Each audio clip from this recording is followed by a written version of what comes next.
ఈరోజు రాష్ట్రాన్ని అరాచకాలకి అలాగే అక్రమాలకి అడ్డాగా మార్చేశారు అన్నది కళ్ళారా కనిపిస్తోంది. ఈ తెలుగుదేశం పార్టీ రాజధాని రౌడీజానికి కేర్ ఆఫ్ అడ్రస్గా మార్చేసి ఈరోజు ప్రజలు ఇక్కడికి రావాలంటే భయపడే విధంగా భయభ్రాంతులను సృష్టిస్తోంది. నిజంగా ఎంత సిగ్గుచేటంటే అసెంబ్లీ లోపలైతే వెజిటేరియన్ మాటలు మాట్లాడతాడు. అసలు లా అండ్ ఆర్డర్ అంటే చంద్రబాబు నాయుడు దగ్గర నేర్చుకోవాలి అందరూ. ఈరోజు నా అంత నిజాయితీగా లా అండ్ ఆర్డర్ని చూసేవాళ్ళు లేరు అని చెప్తాడు. కానీ బయట చూస్తే తెలుగుదేశం పార్టీ ఎమ్మెల్యేలు, ఎమ్మెల్సీలు, ఎంపీలు, ఆయన కార్యకర్తలు ఏ విధంగా దాడులు చేస్తున్నారు. అది ఆఫీసర్స్ అయినా సరే, అపోజిషన్ పార్టీ అయినా సరే, ప్రజలైనా సరే సిగ్గు లేకుండా దౌర్జన్యాలు చేసి దాడులు చేసి మళ్ళీ ఇక్కడికి వచ్చి మాట్లాడుతున్నారు. ఈరోజు ఈ రాష్ట్రంలో మీరు చూస్తే మావోయిస్టులు, అలాగే చూస్తే నక్సలైట్ల కన్నా ఘోరంగా ఈరోజు టీడీపీ శాడిస్టులు ప్రవర్తిస్తున్న తీరు మనం కళ్ళారా చూస్తున్నాం. ఈరోజు బాలసుబ్రహ్మణ్యం గారు లాంటి ఒక సిన్సియర్ స్ట్రిక్ట్ ఐపీఎస్ ఆఫీసర్ని మీరెవరు కూడా చూస్తుండటం అరుదు.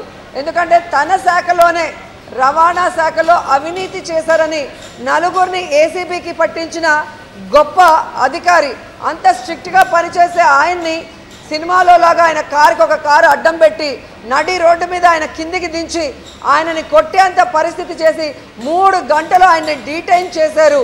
ఆయన గన్మ్యాన్ని తోసేయడం చేయడం మనం కళ్ళారా చూసినా కూడా ఈరోజు నీతి నిజాయితీ ఉన్న చంద్రబాబు నాయుడు గారు మరి వాళ్ళని అరెస్ట్ చేసి లోపల పెట్టాల్సింది పోయి ఈరోజు వాళ్ళని పిలిచి సెటిల్మెంట్ చేస్తున్నారు. అంటే సీఎం అంటే చీఫ్ మినిస్టర్ అనుకున్నాం కానీ సీఎం అంటే చీఫ్ మినిస్టర్ అనుకున్నాం కానీ సెటిల్మెంట్లు చేసే చీఫ్ మినిస్టర్ అని ఈరోజే ప్రజలకు అర్థమైంది. ఎందుకంటే గతంలో వనజాక్షి విషయంలో చేసినప్పుడు పోతే పోనీ అని ఆవిడ అడ్జస్ట్ అయింది.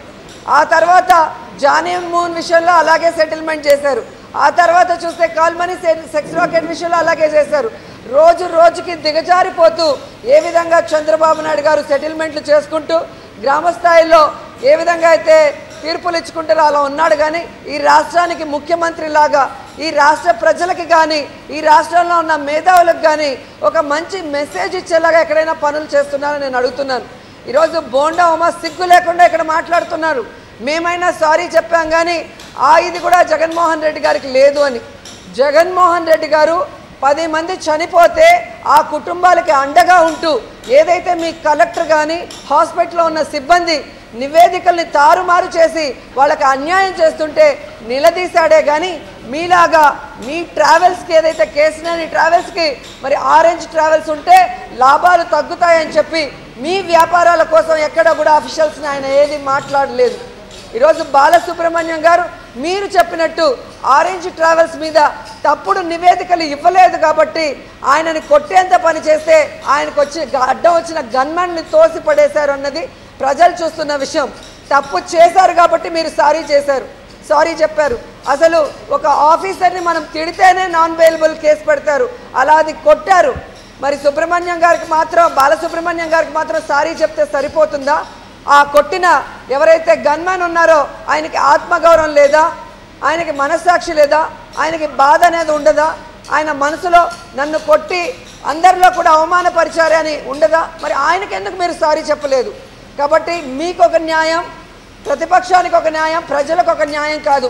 ఈరోజు మీరు చేస్తున్నవి చూస్తుంటే రేపొద్దున ఒక చట్టాన్ని తీసుకొచ్చేలాగున్నారు, ఒక ఆర్డినెన్స్ని తీసుకొచ్చేలాగున్నారు. మా తెలుగుదేశం పార్టీకి సంబంధించిన ఎంపీలు, ఎమ్మెల్యేలు, ఎమ్మెల్సీలు, నాయకులు ఎవరిని కొట్టినా, ఎవరిని చంపినా, ఎవరి మీద దాడి చేసినా కూడా ప్రశ్నించకూడదు అని చంద్రబాబు నాయుడు గారు మరి ఆర్డినెన్స్ తీసుకొచ్చినా కూడా ఆశ్చర్యపోవాల్సిన పని లేదు.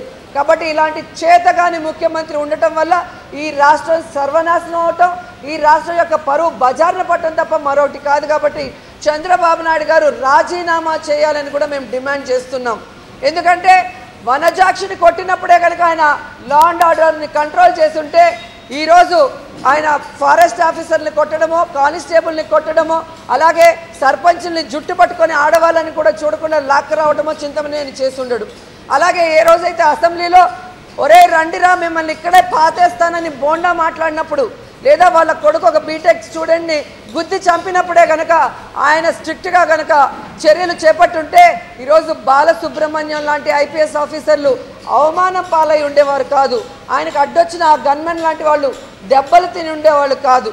అలాగే ఈరోజు ఎంత బాధాకరం అంటే ఒక డీజీపీ ప్రతిపక్షాన్ని ఏ విధంగా ఇరుకున పెట్టాలి, డీటైన్ చేయాలి, వాళ్ళ మీద కేసులు కట్టాలి, దొంగ కేసులు అనే దాంట్లో ముందులో ఉన్నారు. కానీ ఎక్కడా కూడా ప్రజలకు రక్షణ కల్పించడంలో ఆయన చిత్తశుద్ధి చూపించడం లేదు. ఎందుకంటే ఆయన టెంపరరీ, రాజధాని టెంపరరీ, ఇక్కడున్న సెక్రటరీ టెంపరరీ, అలాగే ఐజీ టెంపరరీ, అలాగే డిఎస్పీ టెంపరరీ. ఆ డిఎస్పీ గారు 9 నెలలు అవుతుంది మరి డిఎస్పీగా ఛార్జ్ తీసుకున్న 1 నెల లోపనే యూపీఎస్కి లిస్టు పంపించాలి యూనియన్ పబ్లిక్ సర్వీస్ కమిషన్కి. కానీ ఇంతవరకు పంపించలేదు ముఖ్యమంత్రి గారు. అంటే డీజీపీ గారు సిగ్గుపడాలి. ఈరోజు తనకి పవర్స్ ఇవ్వకుండా తన చేత కేవలం అపోజిషన్ పార్టీని అవమానించడానికి, తప్పుడు కేసులు పెట్టడానికి మాత్రమే ఉపయోగించుకుంటూ ఈరోజు ఈ రాష్ట్రంలో లా అండ్ ఆర్డర్ మరి కంట్రోల్ చేయలేని పరిస్థితిలో ఆయన ఒక బొమ్మలాగా ఆఫీసులో కూర్చోబెడితే ఆయన సిగ్గుపడాలి, రిజైన్ చేయాలి, లేకపోతే చంద్రబాబు నాయుడుతో పోరాడాలే. కానీ ఆయన ఎలాగైనా పర్మనెంట్ అవడం కోసం ఈరోజు జగన్మోహన్ రెడ్డి గారి మీదో, రోజా గారి మీదో, లేదా వైఎస్ఆర్సీపీ నాయకుల మీదో తప్పుడు కేసులు పెట్టి డీటైన్ చేయడం కరెక్ట్ కాదని కూడా ఈ సందర్భంగా తెలియజేసుకుంటూ, ఈరోజు రాష్ట్రాల్లో మీరు చూస్తే రాక్షస పాలన జరుగుతుంది, నారావారి నరకాసుర పాలన జరుగుతుంది. దీనివల్ల మహిళలకు రక్షణ లేదు, విద్యార్థులకు రక్షణ లేదు.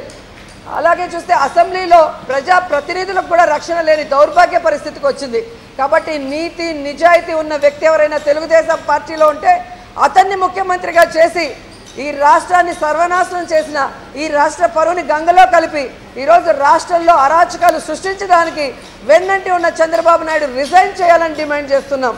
ఎందుకంటే రాజధాని అంటే ఈరోజు రాక్షసత్వానికి, రౌడీజానికి కేర్ ఆఫ్ అడ్రస్గా మారిందే తప్ప ఈరోజు ఐఏఎస్ ఆఫీసర్లు, ఐపీఎస్ ఆఫీసర్లే కాకుండా తెలుగుదేశం పార్టీ నాయకులు కూడా ఇక్కడికి వచ్చి సెటిల్ అవ్వాలంటే భయపడేలాగా భయంకరమైన పరిస్థితుల్ని ఈరోజు క్రియేట్ చేస్తున్నారు ఈ విజయవాడలో ఉన్న ఎంపీలు, ఎమ్మెల్సీలు, ఎమ్మెల్యేలు. అంటే మరి మీరు ఏం చేసినా పర్లేదు, వెనక నేనున్నాను, మీరు పొడి చేసినా, తిట్టినా, కొట్టినా అని చంద్రబాబు నాయుడు గారు ధైర్యం చెప్తున్నారు. కాబట్టి ఇంత దిగజారిపోయారు. కాబట్టి అలాంటి వ్యక్తికి ముఖ్యమంత్రిగా ఉండే అర్హత లేదు అని చెప్పి కూడా ఈ సందర్భంగా తెలియజేసుకుంటున్నా.